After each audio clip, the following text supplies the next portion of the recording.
tell us, where in the world are you watching from? Now, let's dive into today's story. Chapter 1. The Foundation. Vincenzo Nielsen had built his empire from nothing. At 38, he owned Nielsen Security Consulting, a private military contractor that governments called when they needed problems solved quietly. His hands weren't clean.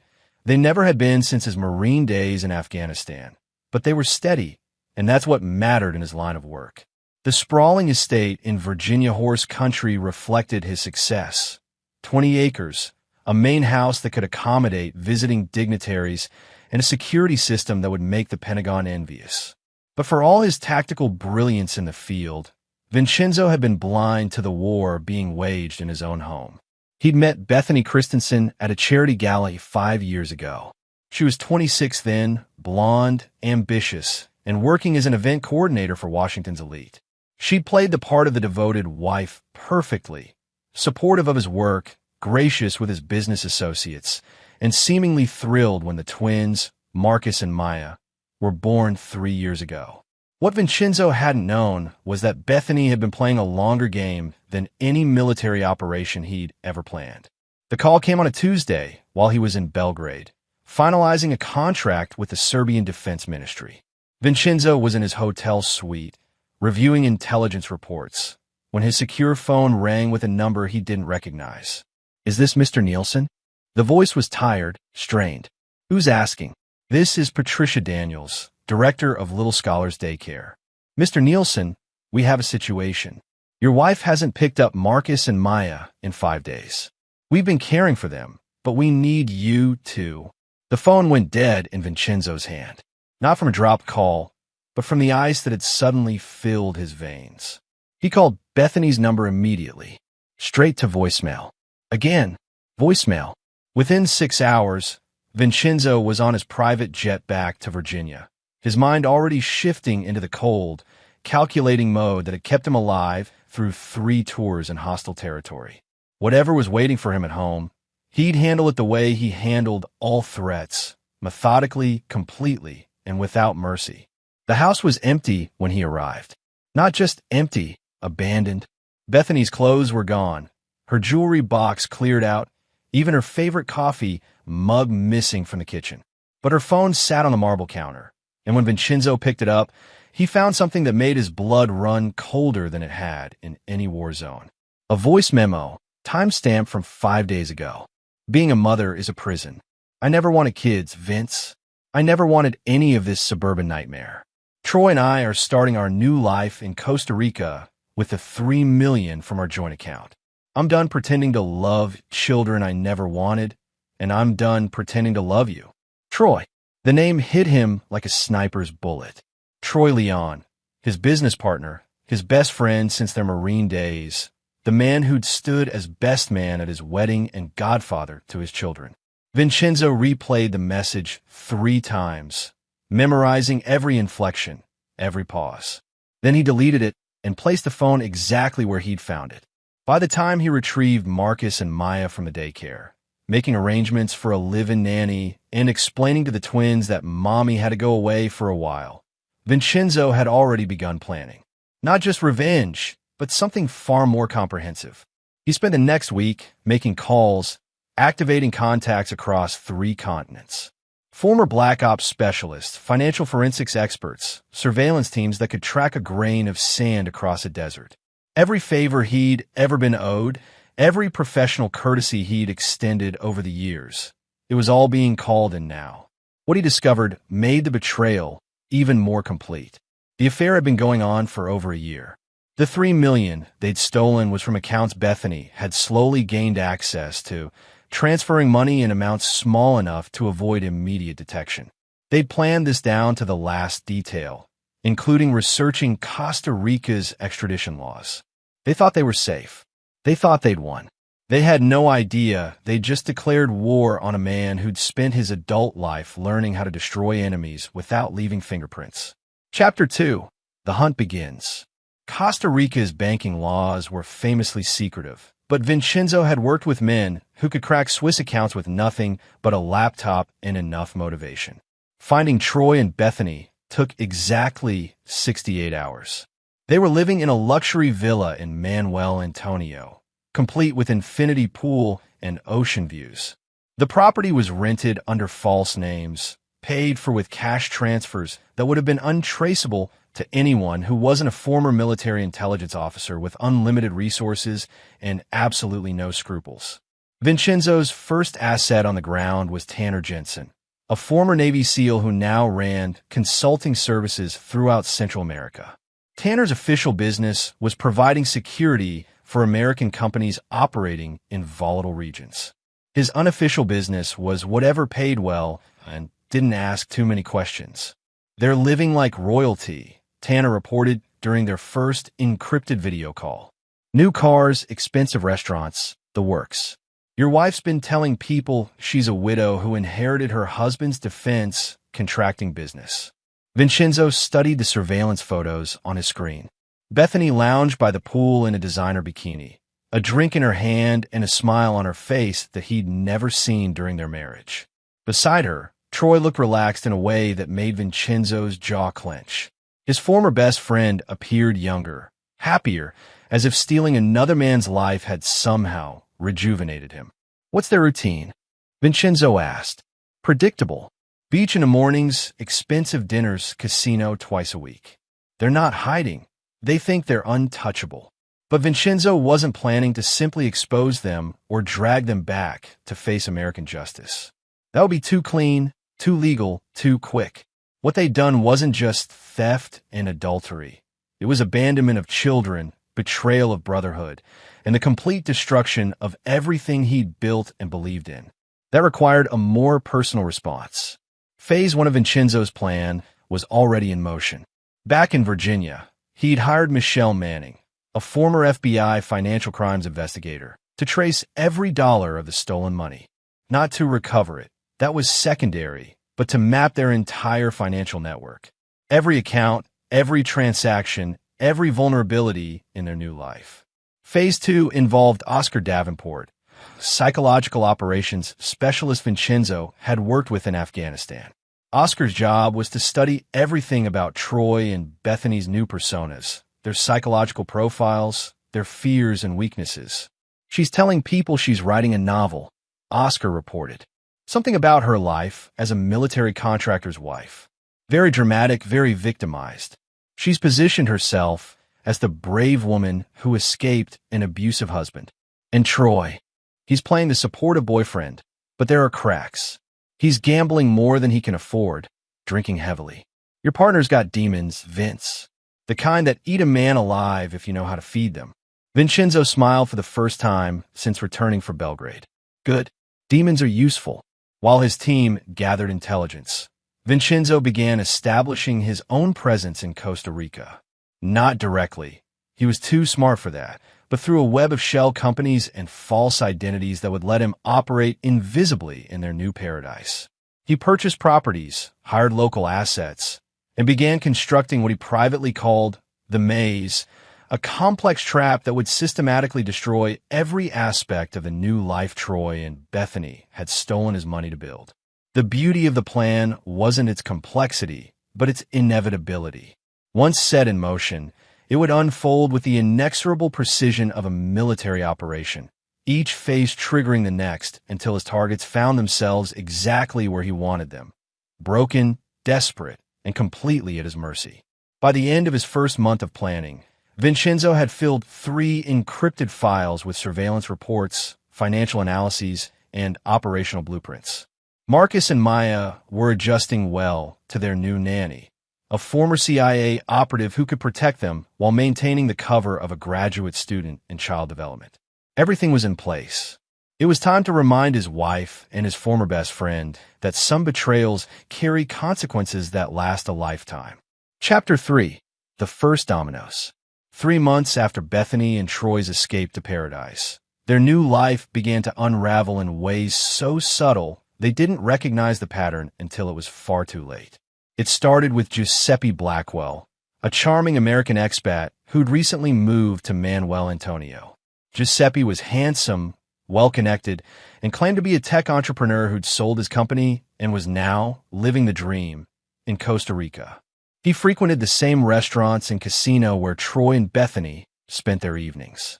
What they didn't know was that Giuseppe was actually one of Vincenzo's contractors, a former psychological operations specialist whose real name was classified at a level that didn't officially exist.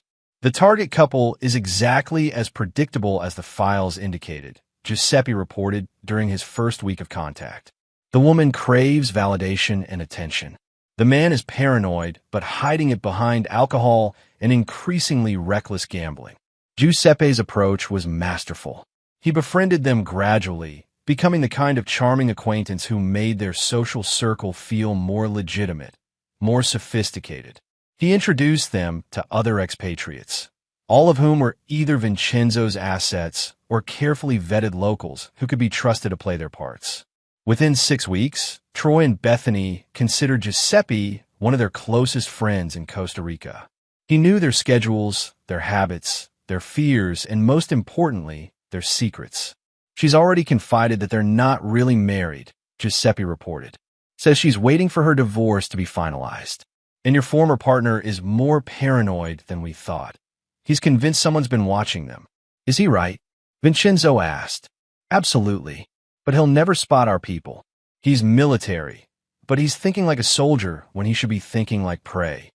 The psychological pressure began with small things. Subtle surveillance that Troy would occasionally notice but never quite confirm. A rental car that appeared to follow them for a few blocks before turning away. Phone calls with no one on the line. Credit card transactions that were charged twice, then immediately refunded with no explanation. Each incident was minor enough to dismiss individually, but together they created a growing sense of unease that began to poison the paradise Troy and Bethany had bought with Vincenzo's money. Meanwhile, back in Virginia, Vincenzo was building the legal framework for his revenge. Through a network of shell companies, he'd acquired the deed to the villa Troy and Bethany were renting. He now owned their home without them knowing it. He'd also traced every penny of his stolen money and begun a careful campaign of financial disruption. Their Costa Rican bank accounts were flagged for suspicious activity reviews that would freeze their assets for weeks at a time. Credit cards were canceled due to algorithmic security concerns. Investment accounts were subjected to compliance audits that tied up their funds indefinitely. They're burning through their accessible cash faster than expected, Michelle Manning reported. The stress is making them careless with money. The woman's been shopping compulsively, and the man's gambling losses are accelerating. But the most devastating blow came through Giuseppe, who had gradually introduced them to what he called investment opportunities in the Costa Rican real estate market. These were sophisticated cons that existed only on paper, designed to separate Troy and Bethany from even more of their stolen money, while creating legal complications that would make their lives increasingly complicated. They've invested $800,000 in the development project, Giuseppe reported after 2 months of cultivation. They think they're going to triple their money in 6 months. Of course, the development project existed only in the fictional documents that Giuseppe's team had created. The money had been transferred to accounts that Vincenzo controlled, meaning he was slowly recovering his stolen funds while his targets dug themselves deeper into a hole of their own making.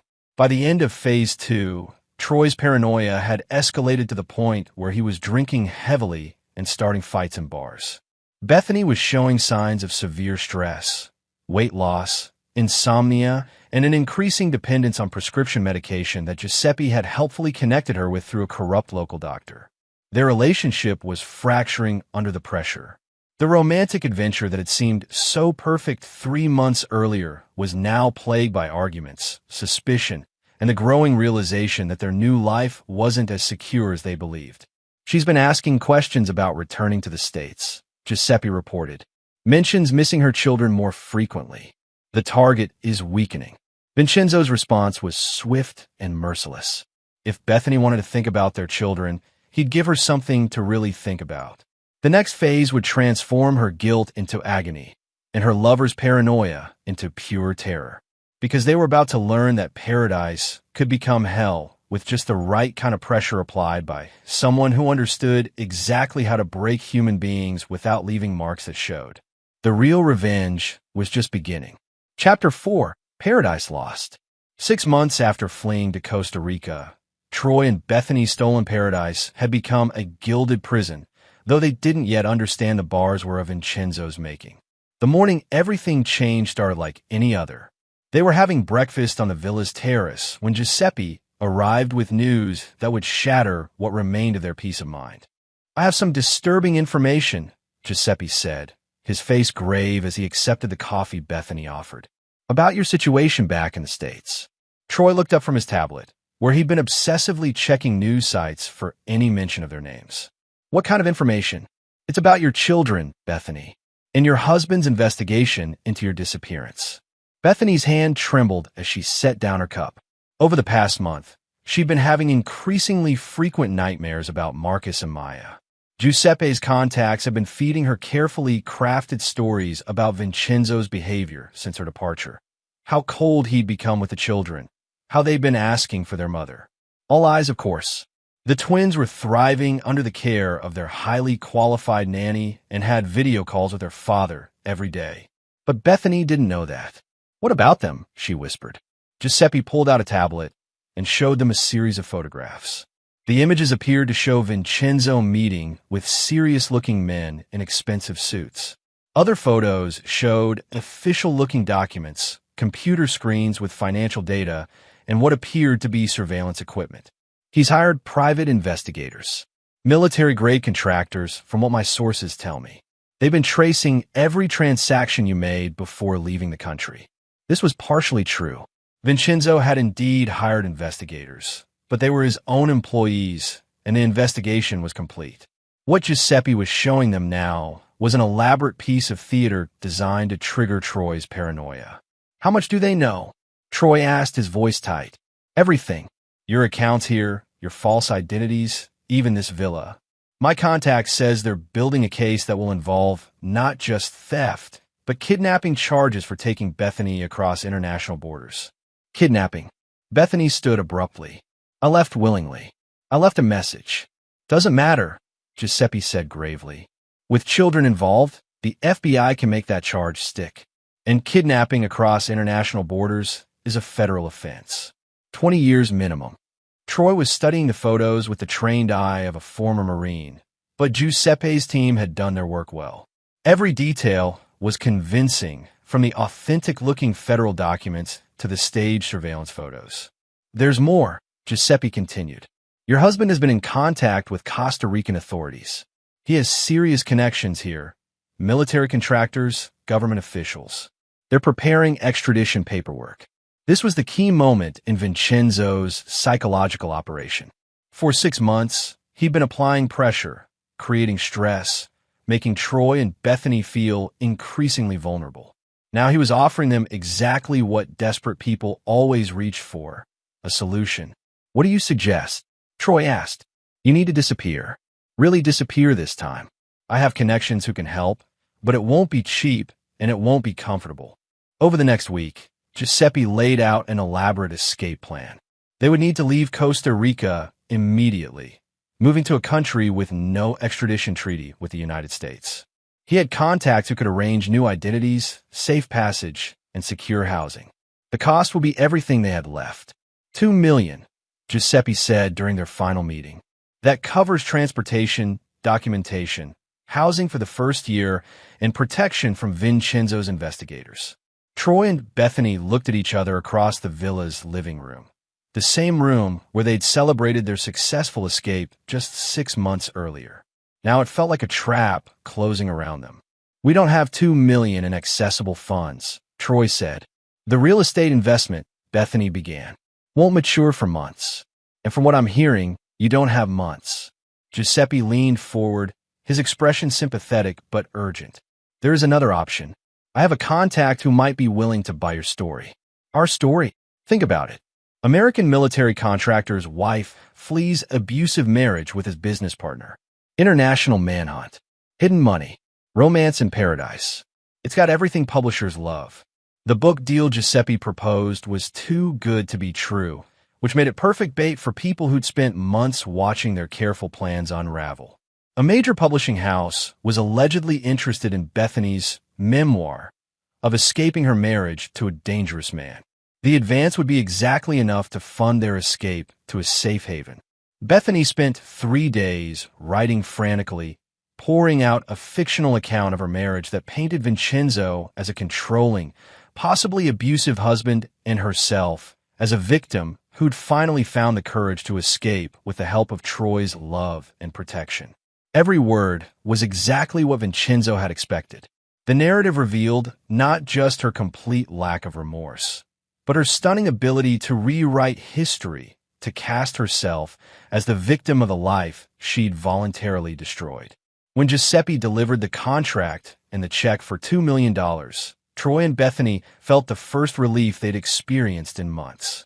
They had no way of knowing the money was their own. Funds Vincenzo had recovered from their failed investments, now being returned to them as part of an elaborate shell game designed to give them just enough hope to make their ultimate fall even more devastating.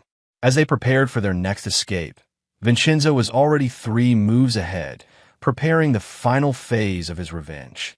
Soon, Troy and Bethany would find themselves exactly where he wanted them, completely isolated, utterly dependent on his mercy, and finally ready to face the full consequences of their betrayal. The paradise they'd stolen was about to become the hell they deserved. Chapter 5. The Perfect Trap.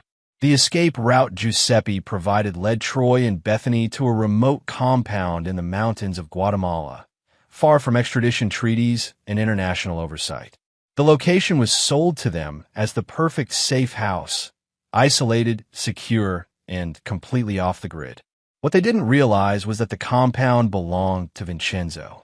The facility had originally been built as a training center for private military contractors, complete with secure communications, defensive positions, and most importantly, no way in or out without authorization. To Troy and Bethany, it looked like salvation. To Vincenzo, it was the perfect prison. Their host was introduced as Faustino Weeks, a former DEA agent who now provided security services for people who needed to stay hidden. Faustino was welcoming but professional, explaining the compound's rules with military precision. No outside communications without approval. No leaving the compound without escort. No contact with anyone from your previous life. These rules aren't negotiable. They're what keep you alive. Troy and Bethany accepted these restrictions readily. After months of feeling hunted, the compound felt like a fortress where they could finally breathe again. They had no idea they were breathing Vincenzo's air. For 2 weeks, Vincenzo let them settle into a routine. The compound was comfortable enough, good food, entertainment systems, even a small library. He wanted them relaxed, confident, feeling safe enough to let their guard down completely. Meanwhile, he was finalizing the most crucial elements of his plan. Back in Virginia, Marcus and Maya had been told their mother was sick and needed to be in a special hospital for a while. It was close enough to the truth.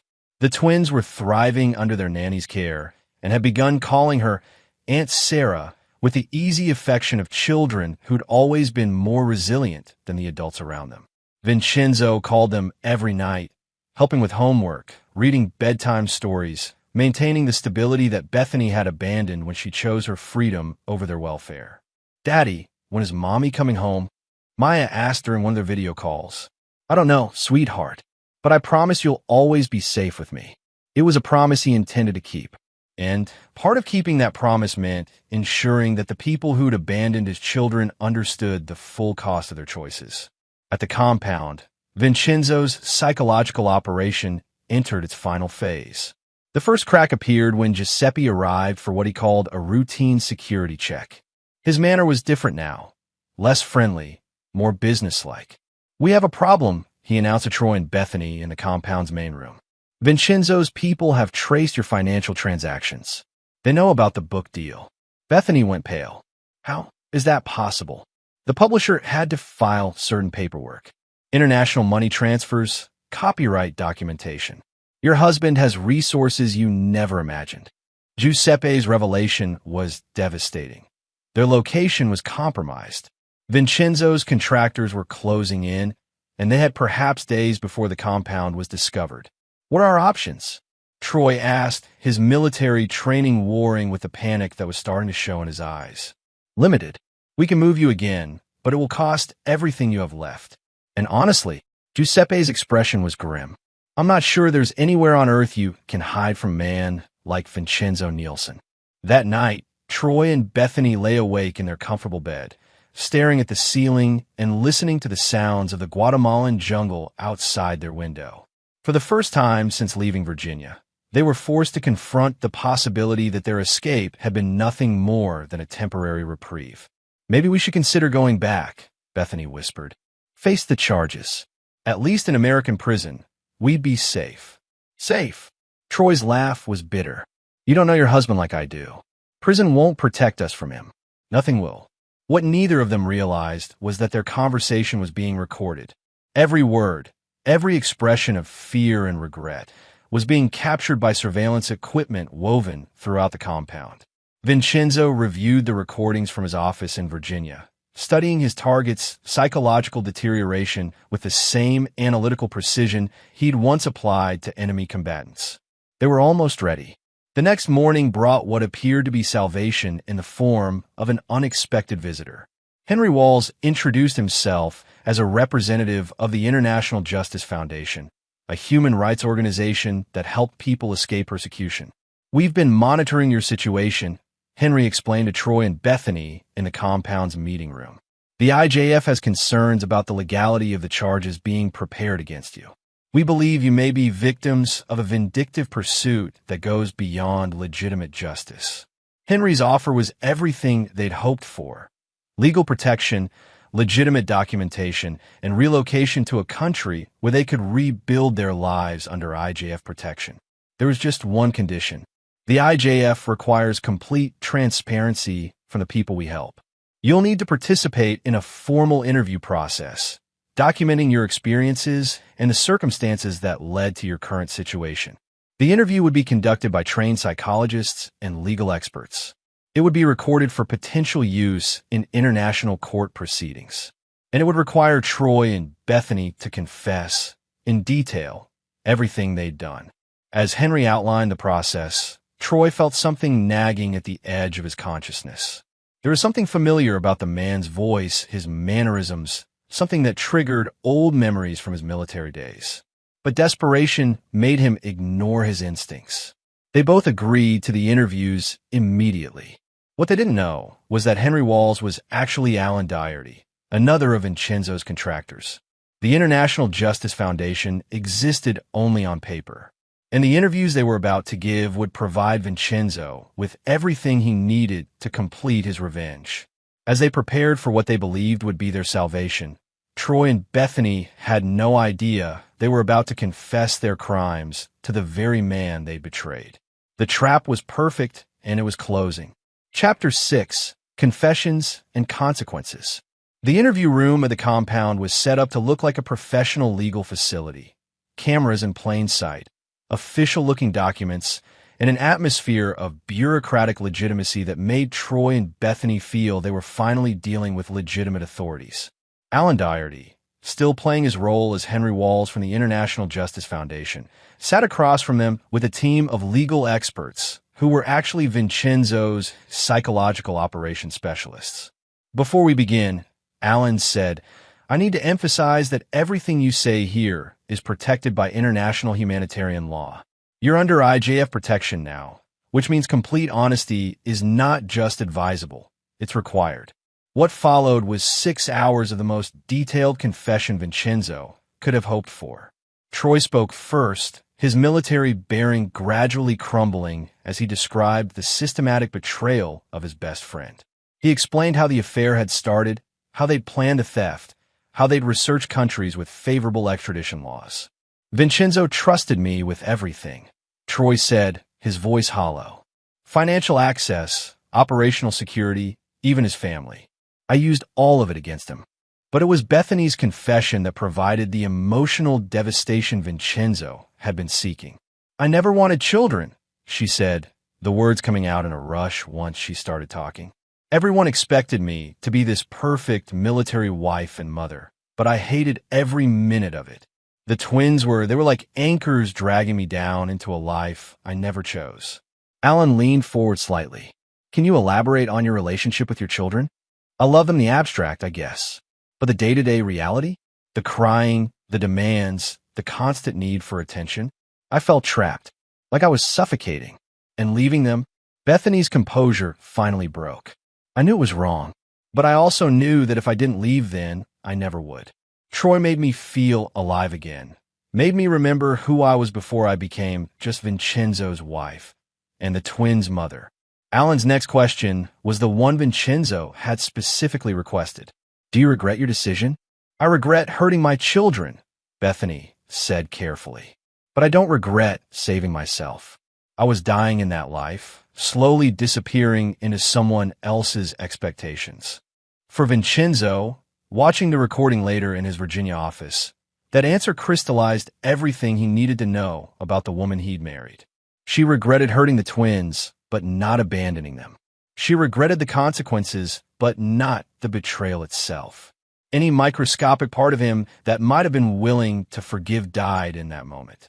The interviews continued for 3 days, with Alan's team extracting every detail of Troy and Bethany's crimes, their current mental state, and their future plans. By the end, they provided enough evidence to convict themselves in any court in the world. But courts were no longer Vincenzo's plan. On the final day of the interviews, Alan delivered what appeared to be wonderful news. The IJF has approved your case for full protection. We'll be moving you to our secure facility in Switzerland within the week. You'll have new identities, financial support, and complete protection from any pursuit. Troy and Bethany cried with relief. After 9 months of running, hiding, and living in fear, they finally saw a path to genuine safety. That night, they celebrated with a bottle of expensive wine that Faustino provided, toasting their survival and the new life that awaited them in Europe. They woke up 12 hours later in a very different kind of facility. The room was sterile, white, with no windows and only one door. They were lying on simple cots, still wearing the clothes they'd fallen asleep in, but everything else had changed. Troy was the first to fully wake up, his military training helping him assess the situation quickly. They were in some kind of medical facility, but not a hospital. The walls were soundproof, the door was reinforced steel, and there were cameras in every corner. Bethany, he said urgently, shaking her awake. We need to get out of here. As consciousness fully returned, they both realized they'd been moved while unconscious. The wine had been drugged, and they were now somewhere completely different. The door opened, and a figure they hadn't seen in almost a year walked in. Vincenzo Nielsen looked exactly as they remembered. Tall, lean, with the kind of calm presence that had once made Troy feel safe and Bethany feel protected. Now, that same presence felt like a predator studying prey.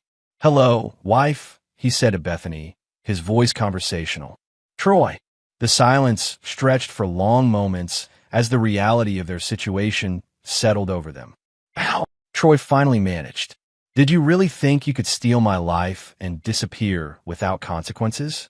Vincenzo pulled up a chair and sat down, completely relaxed.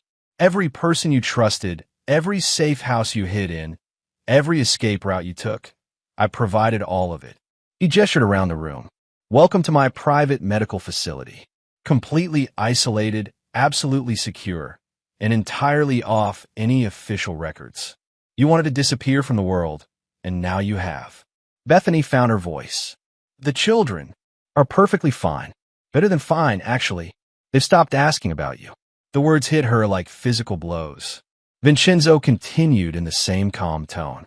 "They're happy, healthy, and learning that some people who claim to love you will abandon you when something better comes along. It's a valuable life lesson." "Vince," Troy started, "we can explain." "Explain." Vincenzo's laugh was genuinely amused.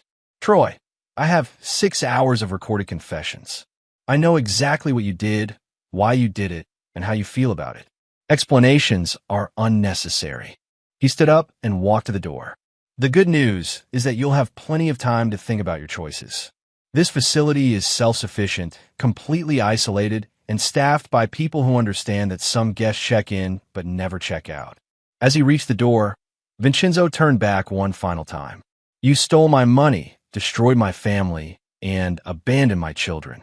Now you get to experience what it feels like to lose everything and have nowhere to run.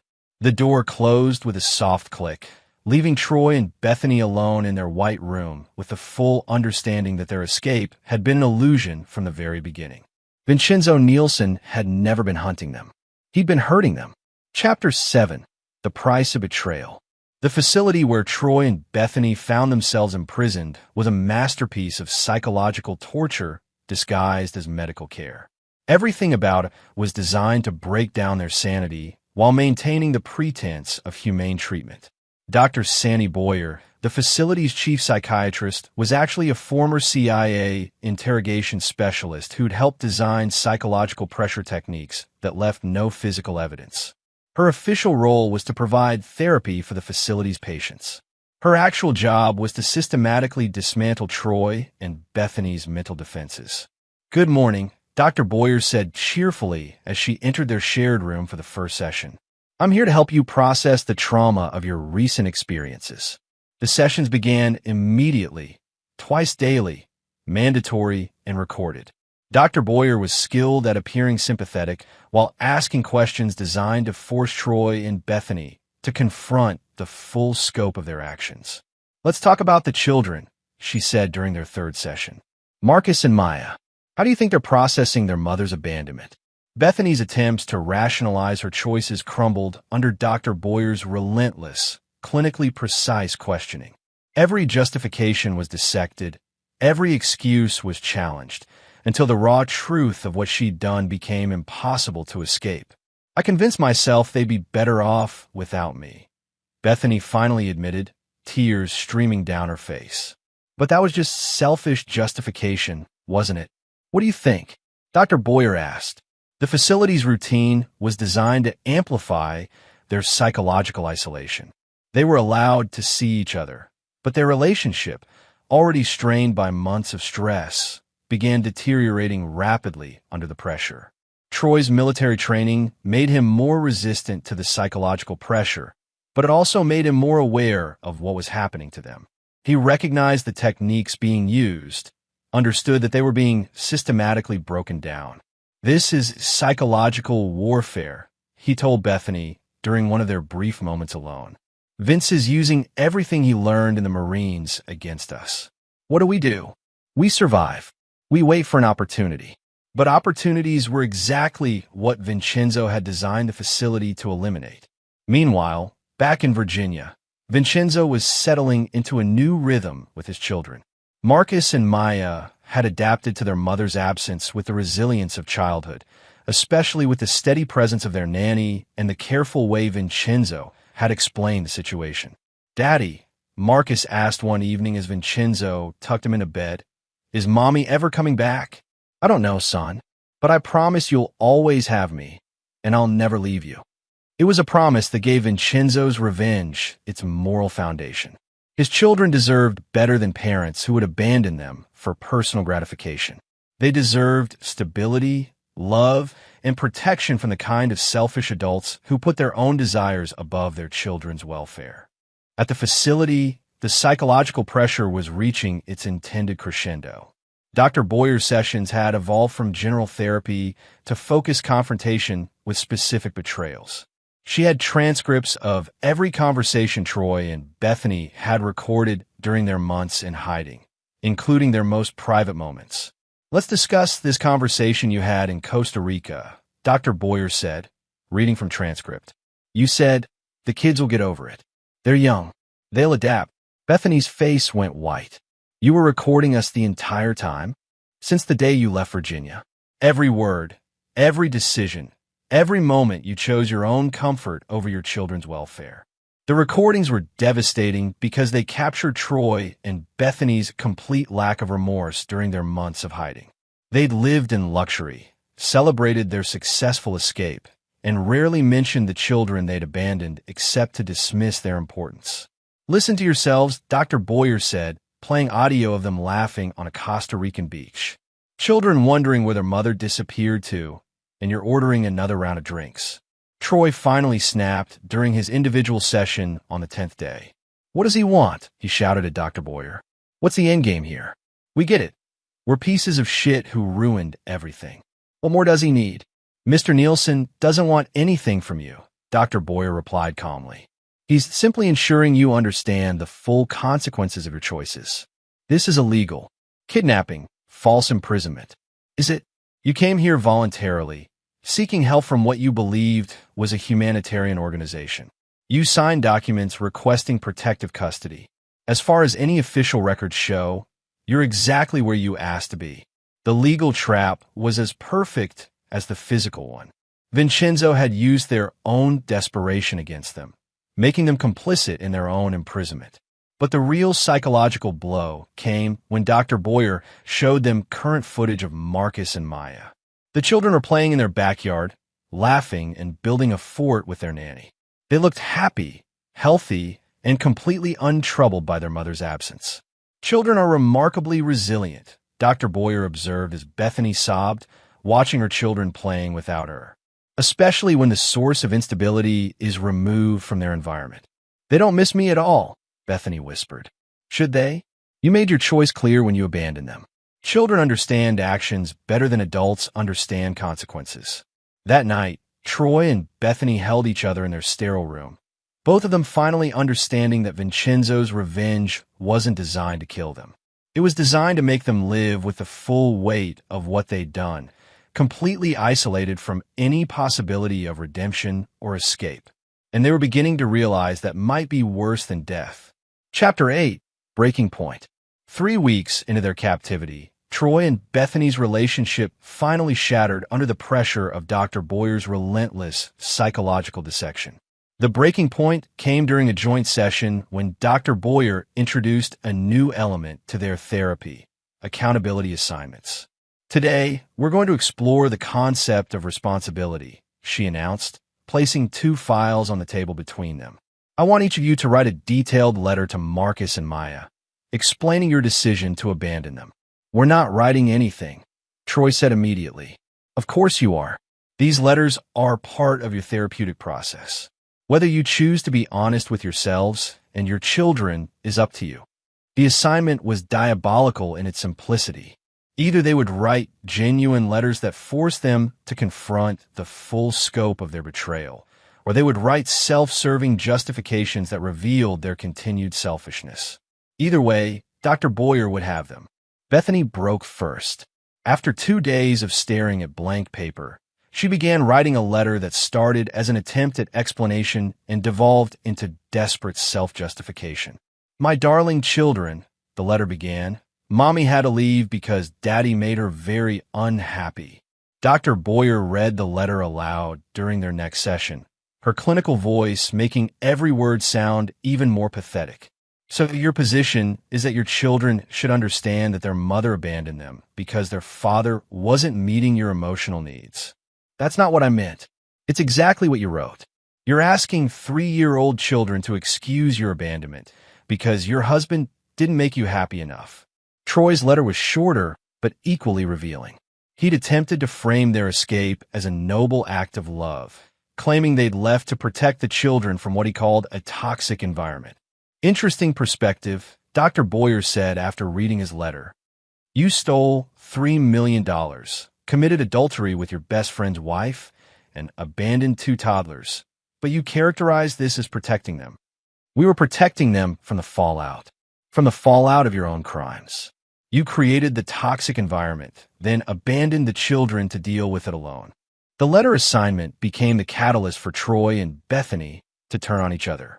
"This is your fault," Bethany screamed to Troy during one of their increasingly frequent arguments. "You convinced me we could get away with it. You said Vince would never find us. I convinced you." Troy's laugh was bitter. "You were ready to leave the moment I showed interest. You were looking for any excuse to abandon your family. At least I was trapped in a marriage I never wanted. What's your excuse? Vince was your best friend, and you betrayed him for what? For me? Look how well that worked out." Their arguments were recorded, analyzed, and played back to them during individual sessions.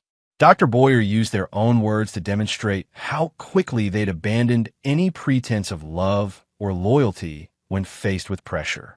This is what you're made of, she told them separately.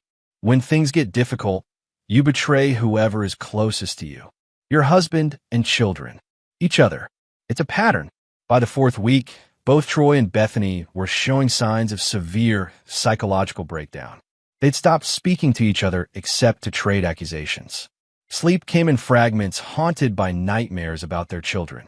Food became tasteless. The facility's medical staff monitored their vital signs constantly, ensuring they remained physically healthy while their mental state deteriorated to precisely calibrated levels. Dr. Boyer's sessions became the only human contact that didn't involve mutual recrimination, making them psychologically dependent on their tormentor for basic social interaction. "I want to see my children," Bethany begged during one session. "Please, just a video call. I need to tell them I'm sorry." "Sorry for what, specifically?" "For leaving them, for choosing myself over them, for being a terrible mother. And if you could see them, what would you say? That I love them, that I made a mistake, that I want to come home and be a better mother." Dr. Boyer's response was devastating in its simplicity. "But you don't want to come home to be a better mother. You want to come home because you're miserable here. If you were happy with your new life, you wouldn't be thinking about your children at all. Just like you didn't think about them when you were happy in Costa Rica." The truth of this statement hit Bethany like a physical blow.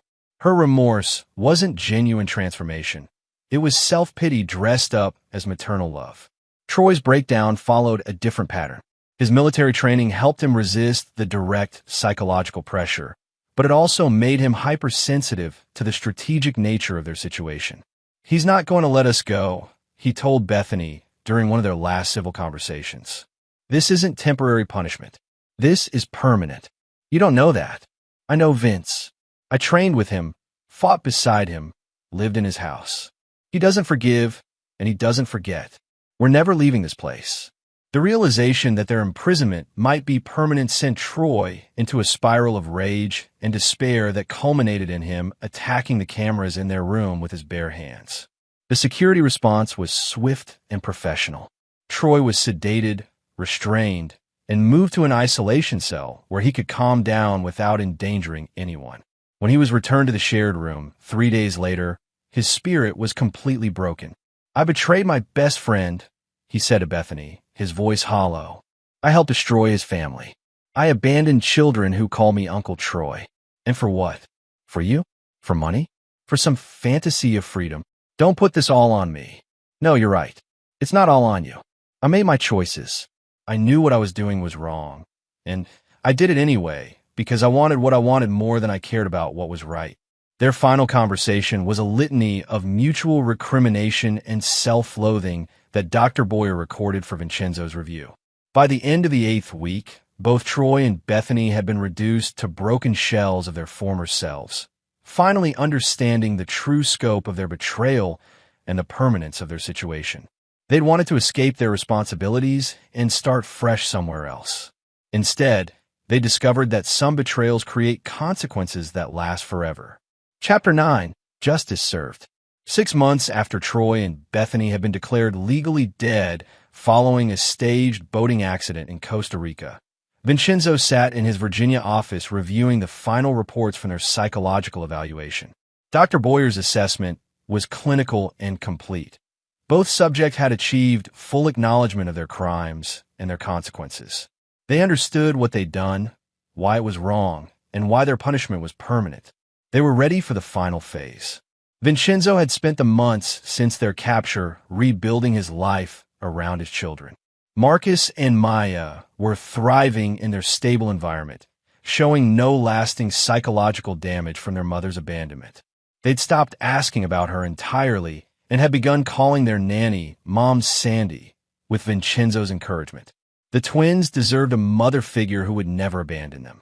But before Vincenzo could fully close this chapter of his life, there were final arrangements to be made.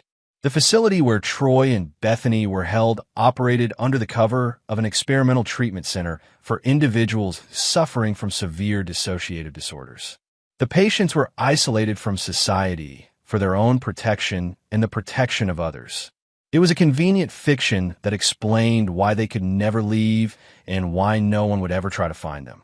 Mr. Nielsen, Dr. Boyer said as she entered his office for their final meeting, your subjects have completed their therapeutic process. Their psychological state? Completely compliant. They understand their situation and accept it. Subject A shows signs of severe depression but remains stable. Subject B has developed an interesting form of protective detachment. He's essentially shut down emotionally to cope with the reality of permanent confinement. And their relationship? Destroyed. They blame each other for their situation and can barely tolerate being in the same room. The love that supposedly justified their betrayal lasted exactly as long as their comfort. Vincenzo nodded. Show me. The video feed from their room showed two people who bore little resemblance to the confident pair who'd stolen his money and abandoned his children. Troy sat motionless in a chair, staring at nothing. Bethany lay on her cot, curled in a fetal position. They'd aged years and months. Their hair was gray, their faces gaunt, their eyes empty of hope or purpose. They've requested to speak with you, Dr. Boyer added. Both of them, separately. They each want to apologize, beg for mercy, the usual end-stage behaviors. Vincenzo considered this for a moment. In his original plan, he'd intended never to see them again once they were secured. Their punishment was isolation and the knowledge that they'd destroyed their own lives for nothing. But there was value in closure. The meeting took place in the facility's conference room. Bethany was brought in first, flanked by orderlies who positioned her in a chair across from Vincenzo. She looked like a different person, hollow-eyed, thin, broken. When she spoke, her voice was barely a whisper. Vince, I know I have no right to ask for anything, but please, the children, can you tell them their mother loved them? Loved them enough to abandon them for money and a man who wasn't their father? I made a mistake. A terrible, horrible mistake. I was selfish and stupid, and I destroyed everything good in my life. Yes, you did. But they're innocent. They didn't deserve what I did to them. Vincenzo leaned forward slightly. You're right. They didn't deserve it. That's why they'll never know you existed. They'll grow up believing their mother died when they were babies, a tragic loss, but not an abandonment. Please, you made your choice, Bethany. You chose yourself over them. Now they get to choose a life without the mother who didn't want them. When Troy was brought in 20 minutes later, his approach was different. I don't expect forgiveness, he said immediately. I don't deserve it. I betrayed our friendship, hurt your children, and helped destroy your family. I understand why you're doing this. Do you? It's justice. Not legal justice, but real justice. We took everything from you, so you took everything from us. And we deserve it. I just want you to know that I understand that now. The man who helped your wife abandon your children was a coward and a traitor. I'm not asking for mercy because I don't deserve it. Troy's acceptance was more complete than Bethany's desperate pleading, but it changed nothing about his situation. You're right, Vincenzo said. You don't deserve mercy, but I want you to understand something. This isn't just about what you did to me. It's about what you did to Marcus and Maya. They'll grow up believing their mother died in an accident and their father's best friend was killed trying to save her. Troy's face went white. You're making me the hero of their story? I'm giving them a narrative they can live with. Better to believe their mother's friend died, trying to help her, than to know he was the one who helped her abandon them. The final meeting was brief. Vincenzo had said what he came to say, and Troy and Bethany had heard what they needed to hear. As he prepared to leave the facility for the last time, Vincenzo reviewed the security protocols one final time. The location was completely isolated. The staff were former military contractors who understood operational security. The patients were legally dead and would remain so indefinitely. Troy and Bethany would live out their days in comfortable confinement, with excellent medical care, nutritious food, and all the time in the world to contemplate their choices. They would never again see sunlight, breathe free air, or make decisions about their own lives. It was exactly what they deserved. 6 months later, Vincenzo married Sandy Boyer, the twins' nanny, in a small ceremony attended by close friends and family. Marcus and Maya walked down the aisle as ring bearers, delighted to officially have the mother they'd already claimed. The wedding photos showed a happy family, a successful businessman, his loving wife, and two beautiful children who would grow up surrounded by stability and unconditional love. If anyone had asked about Vincenzo's first wife, they would have been told the tragic story of a young mother killed in a boating accident while traveling with a family friend who died trying to save her. It was a story that honored the dead while protecting the living. And in his private moments, when Vincenzo tucked his children into bed or watched them play in their backyard, he felt no guilt about the fate of the people who tried to destroy their family. Justice, true justice, wasn't about forgiveness or redemption. It was about ensuring that betrayal carried consequences that lasted forever. Some people made choices that removed them from the world of decent human beings. Vincenzo had simply made that removal literal and permanent. His children would grow up safe, loved, and protected from the kind of selfish adults who put their own desires above the welfare of innocent children.